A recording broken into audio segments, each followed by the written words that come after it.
ভারতীয় আধিপত্যের কাছে পাকিস্তান কখনোই মাথা নত করবে না। তারা এটা যত তাড়াতাড়ি বুঝতে পারবে তত তাড়াতাড়ি আঞ্চলিক শান্তি আসবে এবং বিশ্বের জন্য ভালো হবে। বার্তা সংস্থা আনাদুলুকে দেয়া সাক্ষাৎকারে এসব কথা বলেন পাকিস্তানের আইএসপিআর প্রধান লেফটেন্যান্ট জেনারেল আহমেদ শরীফ চৌধুরী। বলেন, সন্ত্রাসবাদ, চরমপন্থা আর ঘৃণা ভারতের অভ্যন্তরীণ সমস্যা। মুসলিম ও শিখ সহ বিভিন্ন গোষ্ঠীর ওপর দমনপীড়ন চালাচ্ছে তারা। এ কারণেই তারা সন্ত্রাসবাদ উস্কে দিচ্ছে।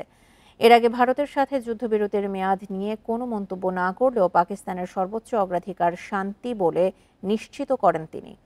এদিকে পাকিস্তানের সাথে যুদ্ধবিরতি অব্যাহত থাকবে বলে জানিয়েছে ভারতীয় সেনাবাহিনী। একই সাথে এর মেয়াদ শেষ হওয়ার সুনির্দিষ্ট কোনো তারিখ নেই বলে জানিয়েছে ভারতীয় সেনাবাহিনী। এর আগে শুক্রবার যুদ্ধবিরতির মেয়াদ 18 মে পর্যন্ত বাড়ানো হয়েছে বলে জানিয়েছিল দিল্লি ও ইসলামাবাদ।